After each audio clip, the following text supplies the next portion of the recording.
tras el buen inicio en los 6 primeros meses del año de la renta variable americana, del S&P 500, entre otros, nos espera igualmente un buen semestre por delante, un segundo semestre por delante en el S&P 500, o quizás se pueden corregir esas ganancias de la primera parte del año. Para intentar responder a esta cuestión, exponemos 4 gráficos que a nuestro juicio pues pueden ser bastante curiosos, ¿no?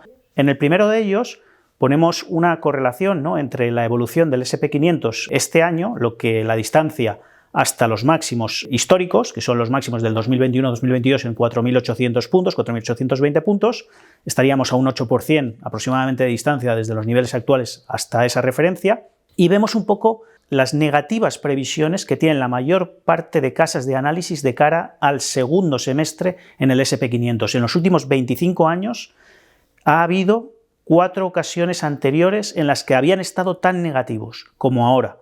En todas ellas, siempre que eso ha pasado, el segundo semestre, al contrario de esas previsiones, ha sido bastante positivo, con revalorizaciones o cercanas al 10%, incluso superiores al 10%. El segundo de los gráficos también es muy curioso.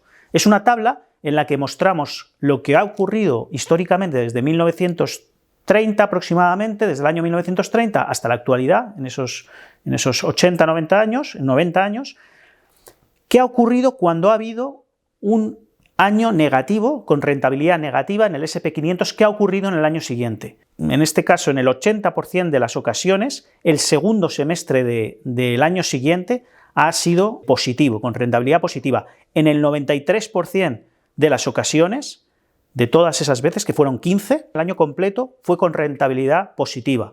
Por tanto, otra probabilidad que yo creo que está un poco llamando a que efectivamente este año puede ser un año positivo en su conjunto para el S&P 500 y que en ese segundo semestre no se deshaga lo ganado, incluso pues que se revalorice más, ¿no?, teniendo en cuenta que se rompieron niveles técnicos relevantes y que camino sin resistencias va el S&P 500 hacia los máximos históricos en 4.800 puntos, ¿no? Y yo creo que este tercer gráfico también es muy bueno sobre esas probabilidades, ¿no? Aquí sacamos al S&P 500 desde el año 1990 y sacamos un poco la media, las reacciones a los cruces de medias exponenciales de 13 y 34 semanas. Este cruce es bastante seguido en algunos ámbitos de analistas americanos. Es un cruce que por su eficacia histórica es bastante seguido como indicador de medio plazo. Yo lo llevo siguiendo desde hace muchos años y son pocas veces las que se cruzan, estas al alza, la media de 13 semanas a la de 34 semanas exponenciales. Y cuando eso ocurre, cuando ocurre ese cruce, las rentabilidades en los meses siguientes son bastante positivas, es decir, la tendencia continúa, la tendencia alcista tiende a continuar en rentabilidad y en tiempo. Este cruce alcista de la media de 13 semanas exponencial a la de 34 semanas ocurrió en mayo. Desde entonces se acumula un 6% en esos 2 meses, pero la media de estos cruces es el promedio de rentabilidad desde que se produce el cruce, es de un 38%. Y la media, el promedio de tiempo hasta el nuevo cruce a la baja, es decir, desarrollo en el tiempo de ese tramo alcista, tiende a ser en torno a 27 meses.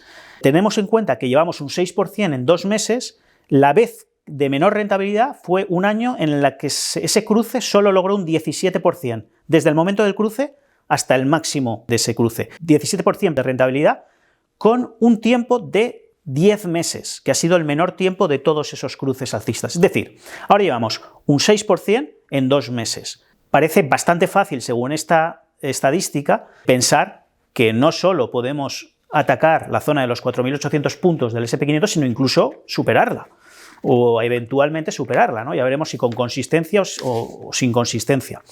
Yo creo que para ello, y esto ya es un poco para finalizar en este último gráfico, yo creo que va a ser importante que todos estos índices que han estado más apesadumbrados, debajo de resistencias bastante delimitadas, como es el caso de estos 2 gráficos que veis aquí, del Dow Jones y del New York Stock Exchange, en el caso del Dow Jones, los 34.200, 34.700 puntos, que viene haciendo resistencia desde agosto del año pasado, del mismo modo, los 15.800, 16.200 puntos del New York Stock Exchange, sean rotos para arriba. Ya estamos muy cerca de hacerlo y esto pues será una buena señal de que el conjunto de los índices y valores, sobre todo con estas dudas de si gran parte de estas subidas en Estados Unidos han estado hechas por los megacaps, ¿no?, los 7 magníficos, y que todo el conjunto del mercado acompañe. Para finalizar, proponemos un par de instrumentos para beneficiarse de este eventual mejor comportamiento del SP500.